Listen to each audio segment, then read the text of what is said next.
Hey guys, welcome to being teacher. मैं अंकिता अवस्थी। आज के इस वीडियो में आपको बीएड सेकेंड ईयर का जो पेपर नंबर 2 है, करिकुलम डेवलपमेंट एंड असेसमेंट, मतलब पाठ्यक्रम विकास एवं आकलन, उनसे रिलेटेड हमारे जो भी मोस्ट इंपॉर्टेंट टॉपिक्स हैं उनके बारे में समझेंगे।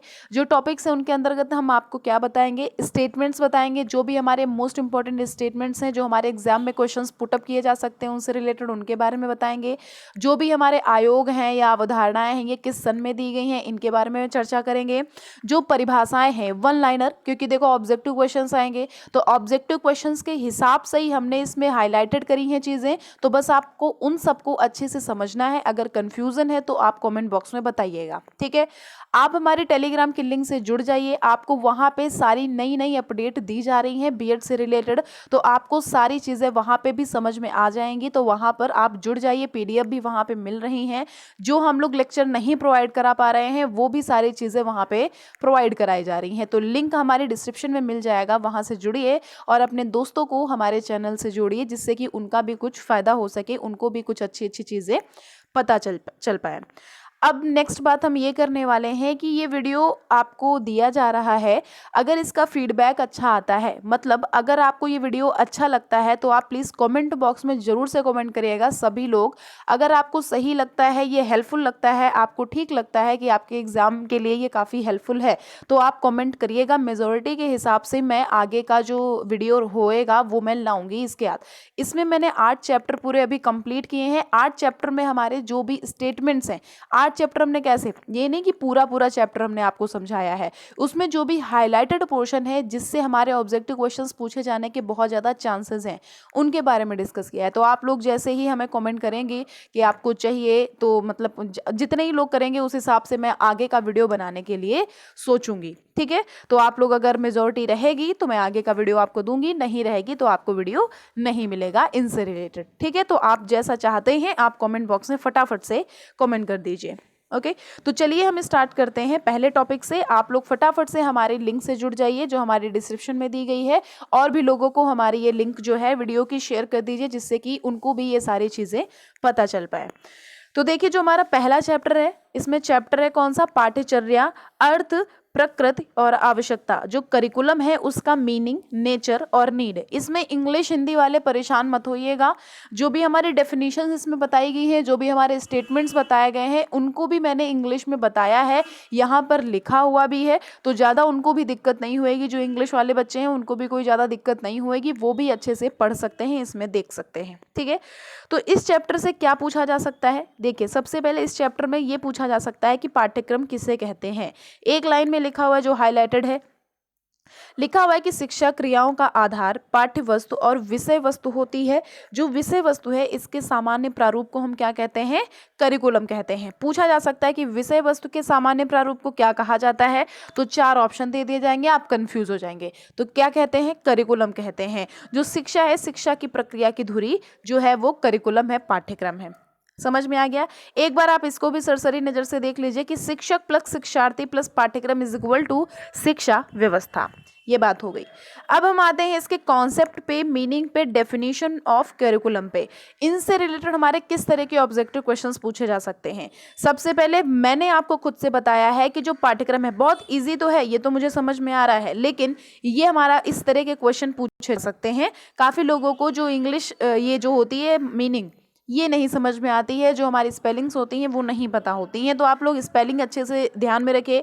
जो पाठ्यक्रम है उसको अंग्रेजी भाषा में करिकुलम कहते हैं। इसकी उत्पत्ति कहाँ हुई, इसकी उत्पत्ति लैटिन भाषा के जो कुर्रेर शब्द है, कुर्रेर शब्द से हुई। यहाँ पर इंग्लिश वाले भी देख सकते हैं और हिंदी वाले यहाँ पर देख सकते हैं।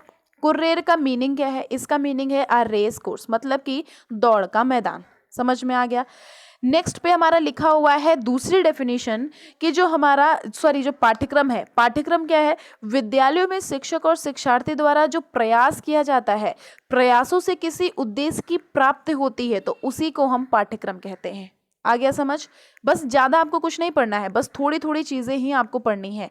अब देखिए जो हमारा पाठ्यक्रम है, पाठ्यक्रम मतलब करिकुलम, पाठ्यक्रम है, इसको हम जो डेफिनेशंस दी गई हैं वो किसके किसके द्वारा दी गई हैं आप समझिएगा। जो पॉल हिस्ट हैं इन्होंने क्या डेफिनेशन दी, कि पाठ्यक्रम ऐसी गतिविधियों का समायोजन है जिनके द्वारा जो छात्र है ये जहां तक संभव हो निश्चित परिणाम और उद्देश्यों को प्राप्त करते हैं। आया समझ? पॉल हैरिस ने कहा, ये देखें इंग्लिश में लिखा हुआ है कि a programme of activities design so that people जो हैं ये will attain as far as possible certain educational ends और ऑब्जेक्टिव्स। समझ आया? नेक्स्ट कनिंघम ने क्या कहा? कनिंघम ने कहा कि पाठ्यक्रम जो है ये कलाकार मतलब शिक्षक जो होता है इसके हाथ में एक साधन है जिससे वह अपनी सामग्री शिक्षार्थी को अपने आदर्श उद्देश्य के अनुसार अपनी चित्रशाला मतलब विद्यालय इसमें ढाल सकता है। देखिए जो बहुत ही ज़्यादा बड़ी बड़ी डेफिनेशंस होती हैं वो बहुत ही कम पूछी जा सकती हैं, बट वो भी पूछी जा सकती हैं, ऐसा नहीं है। बट जो छोटी छोटी मतलब ज़्यादा छोटी ना हो ज़्यादा बड़ी ना, जो मीडियम की होती हैं हमारी डेफिनेशंस वो पूछे जाने की संभावनाएं बहुत ज़्यादा होती हैं। वन लाइनर जो छोटी भी होती वो भी पूछी जा सकती हैं, ज़्यादा बड़ी डेफिनेशंस नहीं पूछी जाती हैं। अगर पूछी भी जाएंगी तो आपको क्या, मैं तो सारा सब कुछ आपको बता रही हूँ। अब इसमें इंग्लिश में भी लिखा हुआ है कि the curriculum is a tool in the hand of a artist मतलब teacher to mould his material मतलब द पीपल और अकॉर्डिंग टू हिज आइडियाज मतलब ऑब्जेक्टिव्स इन हिज स्टूडियो मतलब स्कूल। ओके अब मुनरो ने क्या डेफिनेशन दी इसकी, इंपॉर्टेंट है ये, मुनरो ने दी, मैंने आपको ये बताया है इसलिए बहुत इंपॉर्टेंट है। ऑब्जेक्टिव क्वेश्चन में इनके बारे में डिस्कस किया है। लिखा हुआ है कि पाठ्यक्रम सारे अनुभवों को अपने में सम्मिलित करता है जिसका प्रयोग विद्यालय द्वारा बालक को शिक्षित करने के उद्देश्य से होता है। मतलब curriculum includes all the experience which are utilized by the school to attain the aim of education। ये क्या कहा, किसने कहा? मुनरो ने। अब इसमें देखिए ये मैंने पॉइंट इसलिए हाईलाइटेड किया है क्योंकि इसमें सन लिखा हुआ है किसका? माध्यमिक शिक्षा आयोग का। कितना? 1952 टू 53। अब चलिए यहाँ पे मैंने ये क्वेश्चन बताया है, अब इसी बात पे आप फटाफट से 5 आयोग या 5 सन लिख दीजिए। लॉर्ड मैकाले का सन लिखिए, चार्ल्स वुड डिस्पैच का सन लिखिए, हंटर आयोग का सन लिखिए, सैडलर आयोग का सन लिखिए और हार्टोग आयोग का सन लिखिए। ये कुछ हमारे 5 पॉइंट्स हैं जिनके आपको सन लिखने हैं, किसमें? कमेंट बॉक्स में। ओके रिवीजन हो जाएगा इससे आपका। अब हम बढ़ते हैं नेक्स्ट टॉपिक पे। नेक्स्ट हमारा क्या? हॉर्नी के शब्दों में पाठ्यक्रम क्या है? हॉर्नी ने कहा कि पाठ्यक्रम वह है जो शिक्षार्थी को पढ़ाया जाता है और शक्तिपूर्ण पढ़ने या सीखने से अधिक है।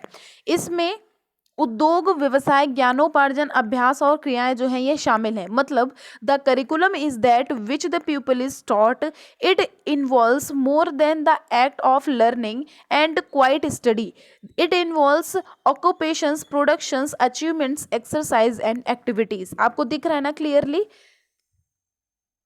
ठीक है, ये किसने कहा? ये हॉर्नी ने कहा। अब फ्रॉबेल के अनुसार क्या है? फ्रॉबेल ने बोला कि पाठ्यक्रम संपूर्ण मानव जाति के ज्ञान और अनुभव का प्रतिरूप होना चाहिए। मतलब curriculum should be conceived as an epitome of the rounded whole of knowledge and experience of the human race। आ गया समझ में?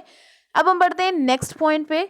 नेक्स्ट पॉइंट क्या है हमारा? डिफरेंस है हमारा करिकुलम, सिलेबस और कोर्स ऑफ स्टडी में। इसमें एक बार देखिएगा क्या है इसमें हमारा इंपॉर्टेंट, किस तरह से हो सकता है टॉपिक। ये लाइन पढ़िए कि जो पाठ्यक्रम है, पाठ्यक्रम के लिए करिकुलम के साथ साथ सिलेबस और कोर्स ऑफ स्टडी शब्दों का भी प्रयोग किया जाता है। पूछा जा सकता है कि पाठ्यक्रम जो है इसमें करिकुलम के साथ साथ किसका किसका प्रयोग किया जा सकता है, तो इसमें सिलेबस और जो कोर्स ऑफ स्टडी शब्द हैं इनका भी प्रयोग किया जाता है। जो पाठ्यक्रम शब्द है ये सबसे व्यापक अर्थ में प्रयुक्त होता है, ये इंपॉर्टेंट है। नेक्स्ट क्या लिखा हुआ है? लिखा हुआ है कि डॉक्टर दीपक शर्मा के अनुसार, ये एक स्टेटमेंट है, जरूर याद रखें, क्वेश्चन पूछा जा सकता है। डॉक्टर दीपक शर्मा के अनुसार जो सिलेबस है ये किसी विषय वस्तु से संबंधित सामग्री होती है। यहाँ पे देखिएगा लिखा हुआ है कि ये किसी विषय वस्तु से संबंधित सामग्री होती है। दिख रहा है ना? हाँ जी दिख रहा है। जिसको छात्रों की रुचियों, आवश्यकता और निश्चित उद्देश्यों की प्राप्ति के लिए बनाया जाता है। इसमें जो छात्र होते हैं उनका एक निश्चित स्तर, एक मानसिक विकास होता है। नेक्स्ट हमारा क्या है? नेक्स्ट है यूनेस्को के प्रकाशन। यूनेस्को का कौन सा प्रकाशन है? सबसे पहले ये याद रखेंगे, यूनेस्को का प्रकाशन है प्रिपेयरिंग टेक्स्ट बुक मैन्युस्क्रिप्ट। कौन सा? प्रिपेयरिंग टेक्स्ट बुक मैन्युस्क्रिप्ट 1910 में इसका प्रकाशन हुआ था। इंपॉर्टेंट है। इसमें क्या लिखा हुआ है कि इसमें पाठ्यक्रम और पाठ्यवस्तु, इसका जो डिफरेंस बताया गया है, डिफरेंस क्या है कि पाठ्यक्रम अध्ययन हेतु सब्जेक्ट्स जो होते हैं और उनकी जो व्यवस्था होती है और जो उनका क्रम होता है, ये निर्धारित करता है। क्या करता है? जो उनका विषय होता है, जो उनकी व्यवस्था होती है और उनका क्रम होता है, ये निर्धारित करता है। इसमें ये भी इंपॉर्टेंट है। अब कार्टर वी गुड की शिक्षा में क्या इन्होंने शिक्षा शब्द को उसमें क्या कहा? इन्होंने बोला कि पाठ्यक्रम एक कार्यालयी संदर्शिका होती है जो किसी कक्षा का किसी विषय के शिक्षण में सहायता के लिए किसी विद्यालय विशेष अथवा व्यवस्था के लिए तैयार की जाती है। देखिए, मैंने आपको बड़ी बड़ी डेफिनेशंस भी ऑब्जेक्टिव क्वेश्चंस में बताई हैं और छोटी डेफिनेशंस भी बताई हैं। तो देखिए, छोटी पे इसलिए ज़्यादा क्योंकि ज़्यादा टाइपिंग का उसमें नहीं रहता है, तो छोटी पे इतना ज़्यादा फोकस, क्योंकि अभी फर्स्ट टाइम पेपर हो रहा है ऑब्जेक्टिव का, तो इतना टफ भी नहीं बनाया जाएगा। ठीक है, तो आप लोग बड़ी भी जो हैं उनको भी थोड़ा थोड़ा ध्यान में रखिएगा।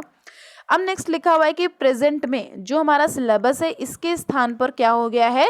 कोर्स ऑफ स्टडी, इसका प्रयोग अधिक किया जाने लगा। आया समझ? अब क्या है इसमें? Need of curriculum in school, मतलब स्कूल में हम करिकुलम की कैसी नीड होती है, कैसी आवश्यकता होती है। सबसे पहले यहाँ पर लिखा है कनिंघम। कनिंघम क्या लिखते हैं? कनिंघम ये लिखते हैं कि यह पाठ्यक्रम, मतलब जो पाठ्यक्रम होता है जिसको कलाकार इसमें बोला गया है, शिक्षक, यह मतलब पाठ्यक्रम, कलाकार मतलब शिक्षक, इनके हाथों में एक ऐसा उपकरण है, यहाँ पे देखिएगा, सॉरी ऊपर यहाँ पे शायद गड़बड़ हो गया है, ऐसा उपकरण है, मैं बोल दे रही हूँ, ऐसा उपकरण है जिसकी सहायता से वह अपनी सामग्री मतलब छात्र और अपने आदर्श मतलब उद्देश्य, इसके अनुसार अपने कलागृह मतलब विद्यालय इसमें निर्माण करता है। ओके, मतलब जो curriculum is a tool in the hands of the artist मतलब teacher to mould his material मतलब people according to his ideal मतलब ऑब्जेक्टिव्स इन हिज स्टडीज मतलब स्कूल। आया समझ? ये किसके द्वारा किया गया? कनिंघम के द्वारा, जो कि मैंने अभी आपको पहले बताया है। अब हम बढ़ते हैं नेक्स्ट पे। ये मैंने आपको इसलिए हाईलाइटेड कर दिया है इसमें क्योंकि पूछा जा सकता है कि पाठ्यक्रम की आवश्यकता, महत्व, इनको किन बिंदुओं द्वारा स्पष्ट किया जाता है। आप इसके अंदर मत पढ़िएगा या कुछ भी, आप सिर्फ इतना पढ़ लीजिए, सुव्यवस्थित शिक्षा की व्यवस्था मतलब well organised education in system, फिर है उद्देश्यों की प्राप्ति मतलब अटेनमेंट ऑफ ऑब्जेक्टिव्स, फिर है ज्ञान प्राप्ति का साधन मतलब source of acquiring knowledge, and फिर लिखा हुआ है शिक्षण सामग्री का निर्धारण मतलब डिटर्मिनेशन ऑफ स्टडी मटेरियल। ये हमारे पॉइंट्स आपको याद रखने हैं, और भी कई सारे पॉइंट्स हैं लेकिन आपको इतने ही पॉइंट याद रखने हैं। अब बढ़ते हैं हम कोर प्रधान पाठ्यक्रम पे। कोर प्रधान पाठ्यक्रम क्या है? देखिए, ऐसा पाठ्यक्रम जिसमें कुछ विषय तो अनिवार्य हों और कई विषय ऐसे हों जिनमें से विद्यार्थी कुछ को अपनी रुचियों के अनुसार चुन सकें। ऐसा पाठ्यक्रम जिसमें कुछ सब्जेक्ट्स मतलब कुछ विषय तो काफ़ी इम्पॉर्टेंट हों, अनिवार्य हों, और कई विषय ऐसे हों जिनमें से जो विद्यार्थी हैं वो अपनी आवश्यकता अनुसार, अपनी रुचि के अनुसार उनमें से चुन सकें कि हमें कौन सा सब्जेक्ट लेना है। इसको बोलते हैं कोर करिकुलम, और ज़्यादा इसमें कुछ पढ़ने की ज़रूरत नहीं। अब हम बढ़ते हैं प्रछन्न पाठ्यचर्या पे। प्रछन्न पाठ्यचर्या में क्या पूछा जा सकता है? नीचे पढ़िए। प्रछन्न पाठ्यचर्या में ये पूछा जा सकता है कि प्रछन्न पाठ्यचर्या जो है, इसकी अवधारणा सबसे पहले किसके द्वारा दी गई, किस बुक में दी गई और किसने दी और किस सन में दी। समझ आया? जो प्रछन्न पाठ्यचर्या है इसकी अवधारणा को सबसे पहले 1968 में दिया गया। कब? 1968 में। और इसमें किसने दिया? Philip Jackson. फिलिप जैक्सन ने कहाँ दिया? अपनी पुस्तक में लाइफ इन क्लासरूम, इसमें इसका प्रयोग किया। ये अवधारणा का प्रयोग किसने किया? 1968 में फिलिप जैक्सन ने लाइफ इन क्लासरूम, इसमें इसका प्रयोग किया था। ठीक है, अब हम बढ़ते हैं रेमंड हॉर्न। रेमंड हॉर्न क्या कहते हैं प्रछन्न पाठ्यचर्या के अनुसार? क्या कहते हैं इसके लिए कि प्रछन्न पाठ्यचर्या एक व्यापक अनुभाग मतलब ब्रॉड कैटेगरी है। व्यापक अनुभाग मतलब ब्रॉड कैटेगरी है जिसमें सभी अपरिचित और अक्सर अघोषित मतलब यूनिटेंडेड ये जो ज्ञान है, मूल्य और जो विश्वास है, ये शामिल होते हैं, जो कि विद्यालय और कक्षाओं में अधिगम प्रक्रिया का एक अंश होता है। अब जो थॉमस सिल्वा है, थॉमस सिल्वा क्या, आप देखो थॉमस सिल्वा से रिलेटेड हमने क्वेश्चन बताया भी था उसमें ऑब्जेक्टिव क्वेश्चन में। ये क्या कहते हैं कि जो प्रछन्न पाठ्यचर्या है उसको एक ऐसी पाठचर्या के रूप में व्यक्त करते हैं जिसमें विद्यालयी वातावरण के वे सभी पहलू शामिल हों जो बिना किसी आधिकारिक पाठचर्या के सार्थक सामाजिक अधिगम को प्रकट करते हैं। आया समझ? अब इसमें क्या है, इसमें ब्लैकवेल डिक्शनरी जो समाजशास्त्र है, ब्लैकवेल डिक्शनरी, इनके अनुसार क्या है, प्रच्छन्न पाठचर्या एक अवधारणा है जिसका प्रयोग उन अबूझी और मौखिक चीजों का वर्णन करने में किया जाता है जिन्हें विद्यालय में छात्रों को सिखाया जाता है। किनके द्वारा ये बोला गया है? ब्लैकवेल डिक्शनरी के द्वारा। इंपॉर्टेंट है ये पॉइंट, याद कर लीजिएगा, आप लिखना चाहते हैं तो लिख भी लीजिएगा। फिर माइकल हार्मोनिउस क्या कहते हैं? माइकल हार्मोनिउस कहते हैं कि प्रच्छन्न पाठचर्या में वे सभी वस्तुएं शामिल हैं जिन्हें छात्र संस्थाओं द्वारा कथित शिक्षक उद्देश्यों की अपेक्षा विद्यालय में उपस्थिति के दौरान अपने अनुभवों में सीखते हैं। ये कौन कहता है? ये कहता है माइकल हार्मोनिउस। अब हम बढ़ते हैं नेक्स्ट पे। नेक्स्ट हमारी विशेषताओं में ऐसा कुछ पूछा नहीं जाएगा, विशेषताएं वगैरह अगर फिर भी है तो आप सिर्फ ये 2 विशेषताएं पढ़ लीजिए कि जो प्रच्छन्न पाठचर्या है विद्यालय संस्कृत से प्रभावित होती है, तो ये कोई कैरेक्टरिस्टिक्स इतनी ज़्यादा ऑप्शनल क्वेश्चंस में नहीं पूछी जाएंगी। ये कंप्लीट होता है यहाँ पे फर्स्ट चैप्टर। इतना ही कुछ अगर पूछा जाएगा तो मेनली हाईलाइटेड तो ऑब्जेक्टिव क्वेश्चन के हिसाब से उतना ही था। सेकेंड चैप्टर क्या है? पाठचर्या के घटक, उद्देश्य, विषय वस्तु, अधिगमकर्ता के अनुभव और मूल्यांकन प्रणाली, मतलब components of curriculum, objectives, content, learner experience and evolution system. इसमें देखिए जो फिलिप है और जो टेलर है, इनकी दृष्टि से जो पाठ्यक्रम है इसके क्रियात्मक पक्ष के अंतर्गत उद्देश्य, अंतर्वस्तु, अधिगम, अनुभव और मूल्यांकन प्रक्रिया को भी शामिल किया जाता है। क्या है? किसकी दृष्टि से? फिलिप और टेलर की दृष्टि से जो पाठ्यक्रम है इसके क्रियात्मक पक्ष के अंतर्गत जो हमारा उद्देश्य है, अंतर्वस्तु है, अधिगम है, अनुभव है, मूल्यांकन है, इस प्रक्रिया को भी शामिल किया जा सकता है। ये इंपॉर्टेंट है, आपको ध्यान से पढ़ना है। अब देखिए जो हमारा प्रोसेस है करिकुलम कंस्ट्रक्शंस की, ये क्या है? सबसे पहले इसमें मैंने इसलिए ये हाईलाइटेड करी हैं चीज़ें क्योंकि ये सारी चीज़ें इंपॉर्टेंट है, इन सब से कई क्वेश्चंस बन सकते हैं। देखिए लिखा हुआ है पाठ्यचर्या जो है ये एक निर्माण का एक सहयोगी प्रयास है। इसमें राष्ट्रीय समितियों, क्षेत्रीय समितियों और स्थानीय समितियों, प्रधानाचार्य, शिक्षक वर्ग और समुदाय को सम्मिलित होना चाहिए।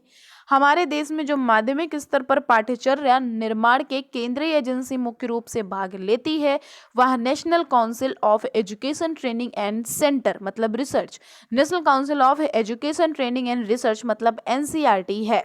कौन भाग लेता है? एनसीईआरटी जो है ये पाठ्यचर्या निर्माण में केंद्रीय एजेंसी के मुख्य रूप में भाग लेती है। आया समझ? एनसीईआरटी के बारे में कई क्वेश्चंस मैंने आपको बताए हैं। फिर लिखा हुआ है कि पाठ्यचर्या निर्माण करके राज्यों के शिक्षा विभागों, परीक्षा बोर्डों इत्यादि को उसको अपनाने के लिए भेजती है। अब एक इसमें और हाईलाइटेड पोर्शन है कि ये जो है ये राज्य सरकार और परीक्षा मंडलों पर निर्भर होता है। एनसीईआरटी ये जो पाठ्यचर्या है, पाठ्यचर्या की रूपरेखा में ये क्या कहता है कि ये राज्य सरकार और परीक्षा मंडल जो है इस पर निर्भर होता है। अब इसमें देखिए जो 1985 है इसमें एनसीईआरटी ने एक राष्ट्रीय पाठ्यचर्या प्राथमिक और माध्यमिक शिक्षा का बनाया। इसमें 4 मुख्य क्षेत्र शामिल, कौन कौन से ये पूछे जा सकते हैं ना, इसलिए मैंने आपको बता दिया। उभरती हुई कितने? 4। कितने? 4। उभरती हुई रुचियां और आदेश, इमर्जिंग कॉन्सेप्ट एंड इम्पेरेटिव्स। फिर लिखा पाठ्यक्रम संगठन, करिकुलम ऑर्गेनाइजेशन, मूल्यांकन मतलब इवोल्यूशन और क्रियान्वित मतलब इम्प्लीमेंटेशन, ये चीज़ें शामिल हैं। नेक्स्ट है कि राष्ट्रीय शिक्षा नीति कब? 1986। इनके निर्देशों के पालन हेतु जो कि शिक्षा की विषय सूची और प्रक्रिया के संबंध में थे, एनसीईआरटी जो है एनसीईआरटी ने इस पाठ्यक्रम का 1988 में संशोधन किया। देखिए इंपॉर्टेंट आ गया है कि एनसीईआरटी ने इस पाठ्यक्रम का 1988 में संशोधन किया। अब इसमें क्या है? इसमें जो हमारे संशोधन पाठ्यक्रम है उनमें कौन कौन से क्षेत्र, मतलब किस क्षेत्र में ये शामिल है? उभरती हुई रुचियां और आदेश, पाठ्यचर्या रुचियां, राष्ट्रीय शिक्षा प्रणाली के आधार, पाठ्यचर्या संगठन के संबंधित तत्व और ये सारी चीज़ें। ये इतना कुछ इंपॉर्टेंट नहीं है, ये जो है ये इंपॉर्टेंट नहीं है, ऊपर वाला सारा इंपॉर्टेंट है। अब हम बढ़ते हैं नेक्स्ट पे। नेक्स्ट हमारा पूछा गया है नेक्स्ट हमारा कहा गया है, इंपॉर्टेंट है ये हमारा पॉइंट, आपको सारा पढ़ना है, इनसे कई क्वेश्चंस बन सकते हैं। लिखा हुआ है कि राष्ट्रीय शिक्षा नीति के कार्य संबंधी कार्यक्रम मतलब द प्रोग्राम ऑफ एक्शन ने सुझाव दिया कि शिक्षा की विषय सूची और प्रक्रिया के पुनर्निर्माण, ये पूछा जा सकता है कि इसने क्या सुझाव दिया कार्य संबंधी कार्यक्रम में। तो ये बोला गया है कि शिक्षा की विषय सूची और प्रक्रिया के पुनर्निर्माण संबंधी संपूर्ण क्रियाकलाप की योजना एनसीईआरटी तथा राज्यों के शिक्षा विभाग एससीईआरटी और एसआईई एवं परीक्षा परिषदों द्वारा सहयोग से बनानी चाहिए। जो एनसीईआरटी है इस संबंध में पहल की और विद्यालय शिक्षा के लिए पाठ्यचर्या की रूपरेखा को तैयार किया, जिसका वर्णन हमने ऊपर आपको बताया भी है। नेक्स्ट क्या है कि जो प्रसिद्ध विद्वान D.K. व्यूलर हैं, इन्होंने अपनी पुस्तक करिकुलम प्रोसेस जो है इसमें पाठ्यक्रम प्रक्रिया की विस्तृत विवेचना की है। व्यूलर के अनुसार पाठ्यचर्या संरचना के प्रमुख 5 सोपान या पद हैं, जो कुछ इस तरह के हैं। कितने हैं व्हीलर के अनुसार पाठ्यचर्या संरचना के सोपान पद कितने हैं? 5 हैं। ये क्वेश्चन पूछा जाएगा। शैक्षिक उद्देश्यों का निर्धारण, निर्धारित उद्देश्यों की प्राप्ति हेतु उपयुक्त अधिगम अनुभवों का चयन, अधिगम अनुभवों को प्रस्तुत करने हेतु उपयुक्त अंतर्वस्तु का चयन और अध्ययन अध्यापन प्रक्रिया की दृष्टि से चयनित अधिगम और अनुभव की अंतर्वस्तु का संगठन और संपूर्ण प्रक्रिया का उद्देश्यों की प्राप्ति की दृष्टि से मूल्यांकन। ओके, तो ये क्या हो गया? ये हमारा हो गया कितने पॉइंट दिए गए हैं व्हीलर के अनुसार पाठ्यचर्या संरचना के सोपान पद 5। अब देखिए लिखा हुआ है कि व्हीलर महोदय जो हैं इन्होंने पाठ्यचर्या की संरचना प्रक्रिया को वृत्ताकार माना है और इन्हें आगे दिए हुए चित्र के रूप में प्रदर्शित किया गया है। ये कुछ इस तरह का चित्र बना हुआ है। चित्र आपको बनाना नहीं है, बस इसमें जो पॉइंट्स हैं एक बार आप फटाफट से सरसरी नज़र से देख सकते हैं। ये चीज़ इतना वो नहीं है, बट इनसे भी क्वेश्चन पूछे जा सकते हैं, इसलिए मैंने इसमें हाईलाइट कर दिया। देखिए लिखा हुआ है कि B.S. ब्लूम। अब B.S. ब्लूम से क्या रिलेटेड है? शैक्षिक उद्देश्य को अग्र रूप में परिभाषित करते हुए कुछ अर्थ स्पष्ट किया है इन्होंने। अब देखिए नेक्स्ट में क्या लिखा हुआ है, क्या स्पष्ट इन्होंने स्पष्ट किया है, अर्थ क्या इन्होंने स्पष्ट किया है कि शैक्षिक उद्देश्यों की सहायता से केवल पाठ्यक्रम की ही रचना और अनुदेशन के लिए निर्देशन ही नहीं दिया जाता, बल्कि ये मूल्यांकन की प्रविधियों के विशिष्टीकरण में भी सहायक होते हैं। मतलब educational objectives are not only the goals towards which the curriculum is shaped and towards which instruction is guided, but they are also the goal that provide the detailed specification for the construction and use the evolutive techniques. आया समझ? ये किसने बोला? Bloom ने बोला। किसने बोला? B.S. Bloom ने। अब B.S. ब्लूम ने जो है क्या कहा है, उद्देश्यों का वर्गीकरण किया है संज्ञानात्मक, भावात्मक और मनोगत्यात्मक क्षेत्र में। अब बढ़ते हैं नेक्स्ट पे। नेक्स्ट पे हमारा क्या इंपॉर्टेंट हो सकता है, ये इंपॉर्टेंट जो B.S. ब्लूम है, B.S. Bloom are the taxonomy of educational objective cognitive and affective domain, David McKay company New York आदि प्रस्तावित, और फिर R.H. दबे जो हैं इनके द्वारा तीनों क्षेत्रों को मिलाकर सामासिक मॉडल प्रस्तावित। 2 पॉइंट हो गए याद करने वाले आपके।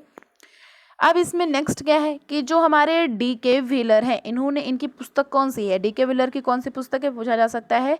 Curriculum process. कौन सी? Curriculum process. आया समझ? ये इंपॉर्टेंट था आपके लिए। अब लिखा हुआ है मानवीय अधिकारों से तादाम से, इसमें क्या हमारा इंपॉर्टेंट है? लिखा हुआ है कि संयुक्त राष्ट्र संघ के मानवीय अधिकारों के सार्वभौम घोषणा पत्र की धारा 50, इसके अंतर्गत मानव को समाज के सदस्य के रूप में नागरिक, राजनैतिक, आर्थिक, सांस्कृतिक क्षेत्रों में अनेक अधिकार प्रदान किए गए हैं। ये चीज़ आपके लिए काफ़ी इम्पॉर्टेंट है, पढ़िएगा जरूर से।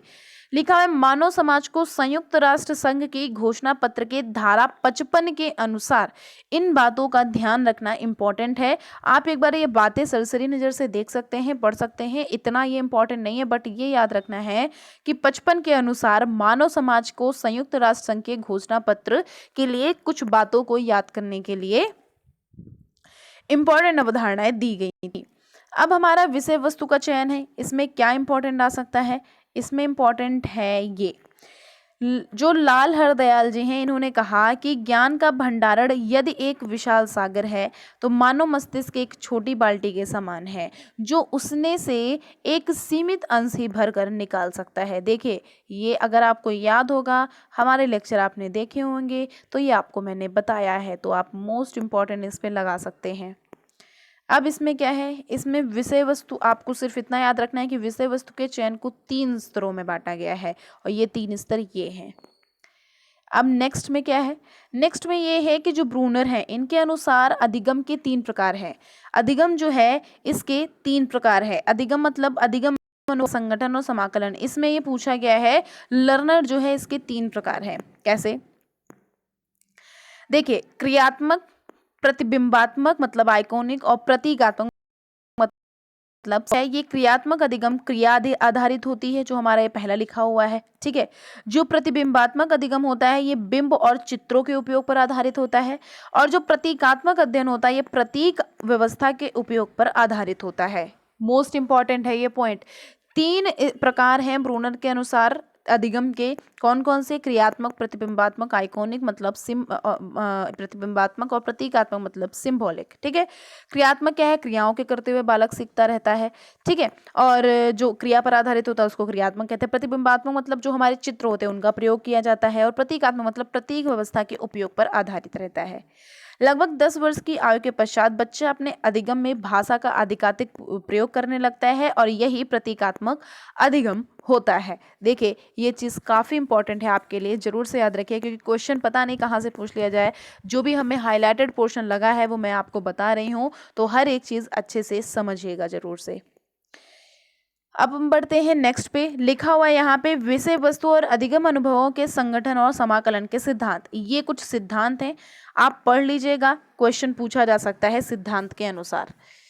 अब हम बढ़ते हैं नेक्स्ट पे। नेक्स्ट हमारा क्या है, उपयुक्त अधिगम अनुभवों का चयन मतलब सिलेक्शन है अप्रोप्रिएट लर्निंग एक्सपीरियंसेस। लिखा हुआ है कि विशिष्ट तथ्यों को व्यापक सिद्धांतों और सामान्यीकरण से संबंध करें। इस संबंध में जो व्हाइटेड हैं, व्हाइटेड क्या कहते हैं, व्हाइटहेड जो है, इन्होंने क्या कहा कि शिक्षा वह है जो तथ्यों के विस्मृत हो जाने पर बच रहती है। मतलब शिक्षा वह है जो तथ्य जो होते हैं उनके विस्मृत हो जाने पर बची रहती है। ये किसने कहा, व्हाइटहेड ने। नेक्स्ट पे बढ़ते हैं, और क्या इंपॉर्टेंट है, ये इंपॉर्टेंट है कि जो बर्टन है और जो व्हीलर है, इनके द्वारा निर्धारित मानदंड जो हैं इनको प्रस्तुत किया जा रहा है। इनकी कितने शर्तें हैं, सिर्फ आपको ये याद रखने हैं, इनकी 6 शर्तों में पूरा किया जाता है।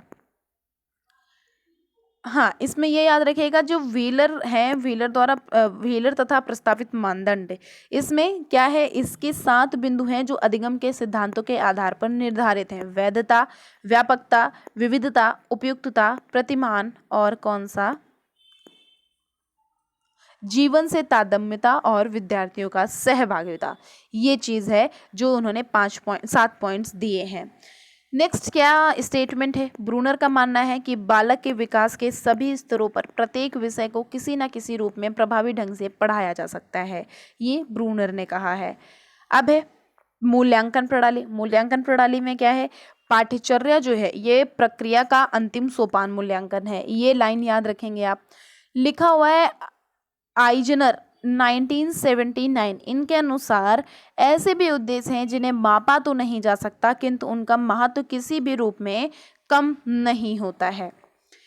अब इसमें याद रखना है, जो मूल्यांकन है, मूल्यांकन 3 इनके स्तर हैं। मूल्यांकन के 3 स्तर हैं, कौन कौन से हैं, गतिविधियां हैं, उद्देश्य हैं, और मूल्यांकन है। इसके कितने स्तर हैं, 3 स्तर हैं। ये आपको यहाँ पर याद रखना है, ये चीज़ आपके लिए काफ़ी इम्पॉर्टेंट है कि मूल्यांकन के कितने स्तर हैं। मूल्यांकन के 3 स्तर हैं, गतिविधियाँ, उद्देश्य और मूल्यांकन।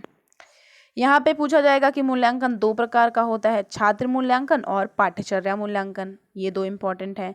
नेक्स्ट टॉपिक हमारा है, नेक्स्ट चैप्टर है कि प्रभावी शिक्षण में पाठ्यचर्या की भूमिका, role of curriculum in effective teaching. इसमें क्या पूछा जा सकता है, इसमें पूछा जा सकता है कनिंघम क्या लिखते हैं इसके लिए। कनिंघम ये लिखते हैं जो आपको मैंने अभी पीछे बताया है। इसके लिए कनिंघम के द्वारा ये काफ़ी इंपॉर्टेंट चीज़ है, जो डेफिनेशन है इसमें, इससे रिलेटेड हमारा क्वेश्चन जरूर पूछा जाएगा। क्योंकि देखिए फर्स्ट में जो फर्स्ट चैप्टर था उसमें भी बताया, सेकेंड में भी हमने ऑलमोस्ट बताया और थर्ड में भी हमें बता रही हूँ। तो इसमें भी पाठ्यचर्या के बारे में, पाठ्यक्रम के बारे में लिखा हुआ है जो मैंने आपको पहले बताया है। बढ़ते हैं नेक्स्ट पे। नेक्स्ट में क्या हमारा इंपॉर्टेंट है ऑब्जेक्टिव क्वेश्चन के हिसाब से, प्रभावी शिक्षण, प्रभावशाली शिक्षण, इफेक्टिव टीचिंग। इसमें क्या है, जो B.O. स्मिथ हैं इनका क्या कहना है, एक मिनट, इनका कहना है कि शिक्षण को प्रभावशाली बनाने के लिए उसके विभिन्न चरों और उनके कार्यों का सही ज्ञान होना आवश्यक होता है। किसने कहा, B.O. स्मिथ ने कहा कि शिक्षण को प्रभावशाली बनाने के लिए उनके विभिन्न चर और उनके कार्यों का सही ज्ञान होना काफ़ी इम्पोर्टेंट होता है। नेक्स्ट है शिक्षण चरों के कार्य, फंक्शंस। जो शिक्षण प्रक्रिया है इसके 3 चर होते हैं। कौन कौन से होते हैं, शिक्षक, छात्र और पाठ्य वस्तु। कौन से शिक्षक चर जो हैं इसके क्या 3 चर कौन कौन से होते हैं जो शिक्षक प्रक्रिया होती है, शिक्षक, छात्र और पाठ्य वस्तु। इसमें क्या इंपॉर्टेंट है, जो शिक्षण चर हैं, शिक्षण चरों को 3 क्रियाओं में बांटा गया है।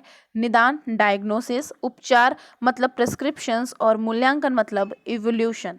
ये चीज़ें काफ़ी इंपॉर्टेंट है, आपको लग रही होंगी भले इजी है, लेकिन इजी नहीं है। आपको सारा अच्छे से सब कुछ पढ़ना है, पूरा बिल्कुल वेल प्रिपेयर हो के जाना है आपको। तभी मैंने आपको ऑब्जेक्टिव बताया और अभी ये बता रही हूँ। 4 नंबर हमारा चैप्टर है पाठ्यचर्या विकास में शिक्षक की भूमिका, role of teacher in curriculum development. इसमें क्या बोला गया है, सेलर और अलेक्जेंडर ने 2 प्रकार में पाठ्यक्रम बताए। सबसे पहले याद रखेंगे, सेलर और अलेक्जेंडर ने 2 क्रम में बताया है करिकुलम को।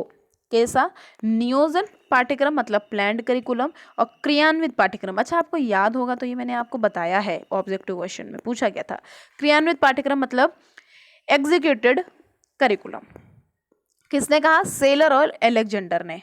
अब लीज और फ्रेजर एवं जॉनसन ने, इनकी सबसे पहले याद रखना है कि लीज, फ्रेजर एवं जॉनसन, इनकी बुक कौन सी है, इनकी बुक है the teacher in curriculum making. कौन सी है, teacher in curriculum making. Leeser, Frazier और जॉनसन की बुक है the teacher in curriculum making. इसमें क्या इन्होंने लिखा कि छात्रों और शिक्षक के कक्षा में प्रविष्ट हो जाने पर जब द्वार बंद हो जाता है तो छात्र ज्ञान, अंतर्दृष्टि, प्रेरणा आदि सभी के लिए शिक्षक पर ही निर्भर करते हैं। तो ये किसके द्वारा स्टेटमेंट दिया गया है, ये दिया गया है लीज, फ्रेजर, जॉनसन के द्वारा। किस पुस्तक में दिया गया है, दिया गया है the teacher in curriculum making. किसमें, the teacher in curriculum making. अब हम नेक्स्ट पे बढ़ते हैं, जॉन ड्यू ने क्या स्टेटमेंट दिया है। जॉन ड्यू ने स्टेटमेंट दिया है कि मेरे और मेरे सहकर्मियों के समक्ष नवयुवकों की शिक्षा के संबंध में कोई पूर्व निर्धारित सिद्धांत नहीं थे, सभी निर्णय सामूहिक रूप में लिए जाते थे। ये किसने कहा, जॉन ड्यू ने। आपको इम्पॉर्टेंट है ये सब, आपको ये सब याद रखना है गाइज, बहुत इंपॉर्टेंट चीज़ें हैं। इनसे रिलेटेड ही क्वेश्चंस आपको मैंने बताए भी थे और इनसे रिलेटेड ही क्वेश्चन हमारे पूछे जाएंगे। ये डिस्क्रिप्टिव इसलिए बता रहे हैं जिससे कि अगर कहीं से भी क्वेश्चंस बनते हैं तो उन सब के आंसर आपको पता हो। लिखा हुआ है एडवर्ड ए क्रग। एडवर्ड ए क्रग क्या कहते हैं, शिक्षकों को संभागित्व को पाठ्यक्रम विकास प्रक्रिया का एक अनिवार्य अंग मानते हैं। इसीलिए वे कहते हैं कि पाठ्यक्रम जो है, जो करिकुलम है, ये आयोजन में शिक्षकों को भागीदार बनाना, उन पर कोई एहसान करना नहीं है। ये किसने कहा, क्रग ने। क्रग ने और भी एक चीज कही कि शिक्षकों के पास वह ज्ञान और अनुभव होता है जो पाठ्यक्रम विकास कार्य में अत्यंत उपयोगी सिद्ध होता है। किसने कहा, क्रग ने कहा। ये इंपॉर्टेंट है, आप पढ़िए। अब क्या कहा, किसने कहा, सर रोनाल्ड गोल्ड ने। इन्होंने कहा था हेमलेट नाटक डेनमार्क जो है इसकी राजकुमार के बिना ही खेला जा रहा है। हेमलेट जो है ये नाटक डेनमार्क के राजकुमार के बिना ही खेला जा रहा है। ये किसने कहा, सर रोनाल्ड गोल्ड ने। अब हम बढ़ते हैं नेक्स्ट पॉइंट पे। नेक्स्ट पॉइंट क्या है कि सेलर और अलेक्जेंडर ने कुछ इंपॉर्टेंट गुण बताए हैं। आप एक बार देख सकते हैं, यहाँ पर आप स्क्रीनशॉट ले लीजिए, मैं रुकी हुई हूँ, यहाँ पर आप पढ़ सकते हैं। वैसे भी आपको पीडीएफ मिल जाएगी, वहाँ पर से पढ़ सकते हैं। देखिए यहाँ पे क्या बोला गया है, ये क्या है हमारा, शिक्षकों के संभागित्व की वर्तमान स्थिति, मतलब present situation of teachers participation in curriculum development. लिखा हुआ है 1967 में तृतीय अंतर्राष्ट्रीय पाठ्यक्रम आयोजन में ब्रिटिश प्रतिनिधि जो श्री जोशलीन ओवन हैं, इन्होंने इस बात पर विशेष बल देते हुए कहा था कि उनके देश में पाठ्यक्रम नियोजन कार्य में शिक्षकों को सर्वाधिक महत्वपूर्ण स्थान प्राप्त है। उन्हीं के शब्दों में क्या क्या कहा गया, देखिए ये स्टेटमेंट्स हैं भाई, आप याद रखते हैं तो ठीक है, एग्जाम अच्छा होगा, नहीं याद रखते हैं तब भी कोई बात नहीं है, फिर आपकी दिक्कत रहेगी। फिर लिखा हुआ है विद्यालय अनुसंधानकर्ता सभी की अपनी भूमिका है, किंतु हमारी व्यवस्था में यदि किसी का वर्चस्व है तो वह सेवारत शिक्षक का है। किसने कहा है ये, जोशलीन ओवन ने। किसने कहा, जोशलीन ओवन ने। बढ़ते हैं फिफ्थ नंबर चैप्टर पे। फोर्थ नंबर में उतने ही कुछ इंपॉर्टेंट पॉइंट्स लगे मुझे जो मैंने आपको बताया। सॉरी, फिफ्थ नंबर क्वेश्चन हमारा है, फिफ्थ नंबर टॉपिक हमारा है पाठ्यचर्या विकास के सिद्धांत, मतलब principles, planning and approaches of curriculum development and नियोजन और उपागम। इनको पढ़ते हैं। इसमें क्या लिखा हुआ है, एक लाइन बहुत इंपॉर्टेंट है इसमें कि जो पाठ्यचर्या विकास है, मतलब डेवलपमेंट, करिकुलम डेवलपमेंट जो है, इसका अर्थ क्या है, इसका अर्थ निरंतर चलने वाली प्रक्रिया से है जो कभी समाप्त नहीं होती। किससे, निरंतर चलने वाली प्रक्रिया। अब देखिए ये प्रोसेस ऑफ करिकुलम डेवलपमेंट, ये क्वेश्चन मैंने आपको बताया था, इसलिए मैंने इस पे और भी हाईलाइट कर रखा है कि ये प्रक्रिया चक्रीय तथा निरंतर चलने वाली मानी जाती है, जिसके 4 तत्व माने जाते हैं। कौन कौन से, एक है उद्देश्य, दूसरा है शिक्षण विधि और पाठ्यक्रम, तीसरा है परीक्षण और चौथा क्या है, पृष्ठ पोषण। क्या है, पृष्ठ पोषण। नेक्स्ट हमारा क्या पूछा गया, नेक्स्ट है पाठ्यचर्या के मूल्यांकन के 3 स्तर हैं जो मैं आपको बता चुकी हूँ पहले भी अभी। गतिविधियाँ, उद्देश्य, मूल्यांकन, ये हमारे 3 स्तर हैं किसके, पाठ्यचर्या मूल्यांकन के। अब इसमें क्या लिखा हुआ है, इसमें इम्पॉर्टेंट है कि एनसीईआरटी जो है इसने 1975 में 10 वर्षीय विद्यालय के लिए पाठ्यचर्या, मतलब एक रूपरेखा, और 1976 में higher secondary education and its vocationalisation प्रकाशित करके विद्यालय शिक्षा की पुनर्रचना और शिक्षा आयोग का कितना सन लिखा हुआ है, 1646 to 66, इसके द्वारा अनुशासित 10+2 प्रणाली को अपनाने के प्रयासों को ठोस रूप दिया। ये जो पॉइंट है इनसे 1-2 क्वेश्चन बन सकते हैं, जरूर से पढ़िए। कहीं कन्फ्यूजन है क्वेश्चन में, आप टॉपिक में, आप कमेंट बॉक्स में बताइएगा, सारा सब कुछ क्लियर किया जाएगा। मैं इसीलिए आपको हर एक चीज़ बता रही हूँ जिससे कि आपका कुछ भी छूटे ना, चाहे जहाँ से क्वेश्चन पूछ लिया जाए। अब देखिए नीचे क्या लिखा हुआ है कि राष्ट्रीय शिक्षा नीति, देखिए सन लिखा हुआ है 1986 में, कार्य योजना अगस्त 1986 में। इसने विशेष बल दिया था कब, एनसीईआरटी जो है इसके द्वारा 1988 में तैयार की गई प्राथमिक और माध्यमिक शिक्षा के लिए राष्ट्रीय कार्यक्रम एक रूपरेखा में संबोधित किया गया। ये चीज़ याद रखेंगे, जो एनसीईआरटी है इसके द्वारा 1988 में जो प्रारंभिक और माध्यमिक शिक्षा के लिए राष्ट्रीय कार्यक्रम तैयार किया गया, इसके एक रूपरेखा में संबोधित किया गया था। अब देखें इसमें लिखा हुआ है, अगर आपको पढ़ना है तो आप ये पॉइंट भी पढ़ सकते हैं, हमारी पीडीएफ ले लीजिएगा, एक बार इसको भी आप देख लीजिएगा, कहीं से भी क्वेश्चन बन सकता है, कुछ भी पता नहीं है। नेक्स्ट है, मतलब मैं आपको ये वीडियो इसलिए दे रही हूँ जिससे कि आप फालतू में इधर उधर ना भटकें, जो भी है मैं जो बता रही हूँ अब इसको पढ़ लीजिए, बस आपका एग्जाम अच्छा हो जाएगा। देखिए मैंने आपको ये क्वेश्चन बताया जो अभी मैं बताने जा रही हूँ। लिखा हुआ है कि the challenge of education Bharat 1985, आज नेशनल एट रिस्कर, संयुक्त राज्य अमेरिका 1983 और learning to succeed United Kingdom 1993, इसके माध्यम से अपनी राष्ट्रीय शिक्षा प्रणाली का गंभीर विश्लेषण किया गया। अब देखिए ये चीज आपने पढ़ ली, लिखा हुआ है learning the treasure with in, learning the treasure with in, ये 1986, इसका आप सन याद रखिएगा, learning the treasure with in, ये आपको याद रखना है 1986, याद रखेंगे, इंपॉर्टेंट है। बढ़ते हैं नेक्स्ट पे। क्या इंपॉर्टेंट है हमारा, रेमोट ने क्या लिखा, देखिए रेमोंड ने स्टेटमेंट दिया कि जो पाठ्यक्रम वर्तमान और भविष्य की आवश्यकताओं के लिए उपयुक्त है उसमें निश्चित रूप से रचनात्मक विषयों के प्रति निश्चित सुझाव होना चाहिए। जो पाठ्यक्रम वर्तमान और भविष्य की आवश्यकताओं के लिए उपयुक्त है उसमें निश्चित रूप से रचनात्मक विषयों के प्रति निश्चित सुझाव होना चाहिए।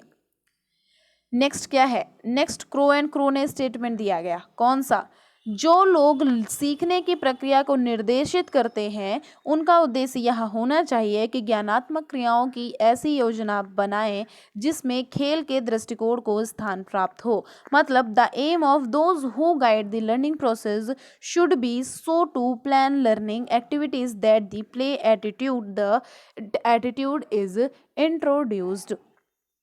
किसने कहा, ये क्रो एंड क्रो ने। ये स्टेटमेंट किसके द्वारा, क्रो एंड क्रो के अनुसार।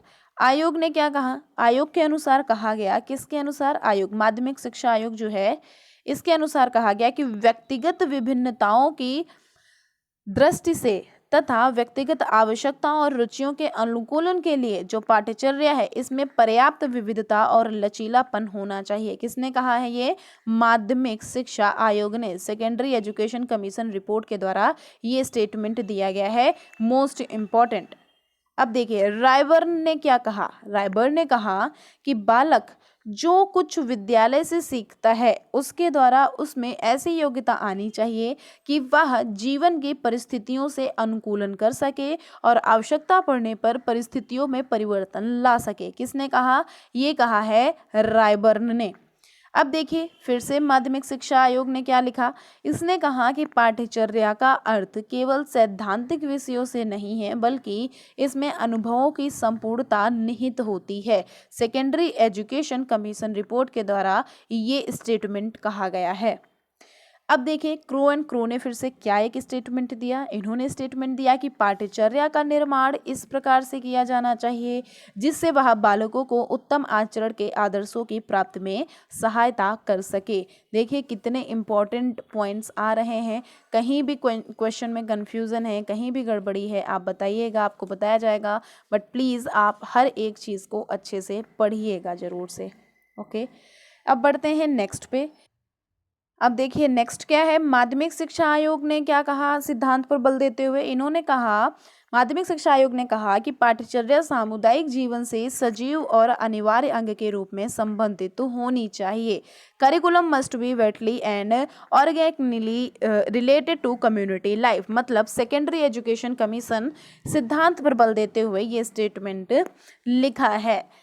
नेक्स्ट है कि माध्यमिक शिक्षा आयोग ने क्या कहा, फिर से पाठ्यचर्या इस प्रकार नियोजित की जानी चाहिए कि वह छात्रों को न केवल कार्य के लिए अपितु अवकाश के लिए भी प्रशिक्षित करे। किसके लिए, अवकाश के लिए भी प्रशिक्षित करे।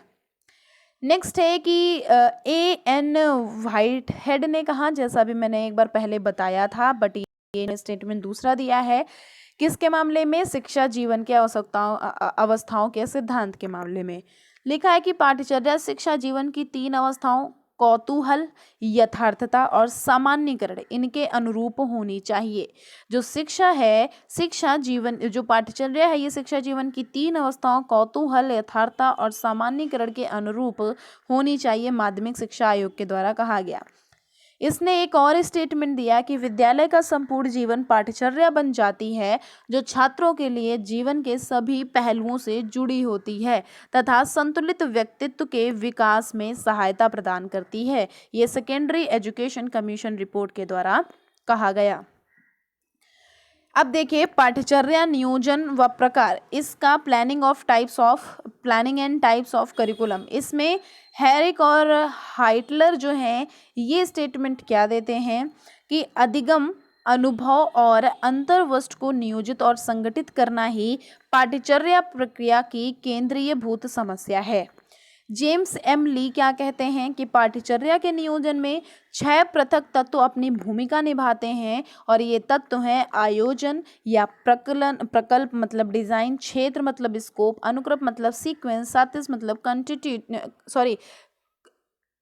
कॉन्टिन्यूटी, संतुलन अथवा विस्तार मतलब बैलेंस एंड रेंज, एंड एकीकरण मतलब इंटीग्रेशन। ये जो हमारे कुछ पॉइंट्स हैं ये भूमिका निभाते हैं, ये छह पृथक तत्व अपनी भूमिका निभाते हैं। ये किसने दिया है स्टेटमेंट? ये दिया है जेम्स एल ली ने। किसने दिया? जेम्स एल ली ने।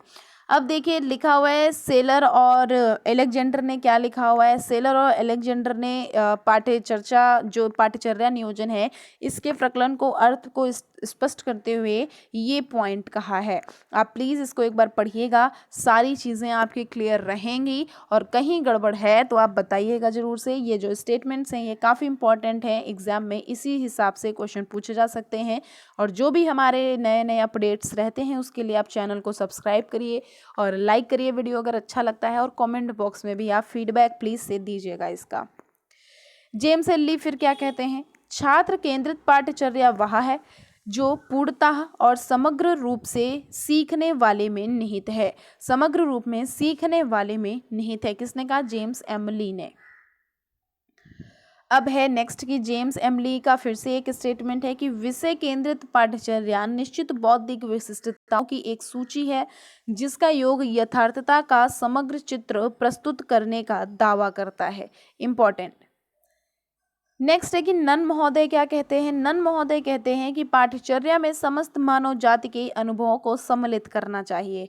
पाठ्यचर्या में समस्त मानव जाति के अनुभवों को सम्मिलित करना चाहिए। अब देखिए ये इंपॉर्टेंट है, एनसीएफ के बारे में बताया भी है। एनसीएफ 2005 के अनुसार उच्चतर माध्यमिक स्तर का पर पाठ्यचर्या का नियोजन राष्ट्रीय शिक्षा नीति 1986 में प्रस्तावित 10 वर्षीय समान अध्ययन कार्यक्रम के बाद अब समय आ गया है कि छात्रों को एक विविधतापूर्ण और विशेषज्ञतापूर्ण गंभीर अध्ययन के विषय जैसे अकादमिक धारा और व्यावसायिक धारा, ये इंपॉर्टेंट है, ये भी याद रखिएगा।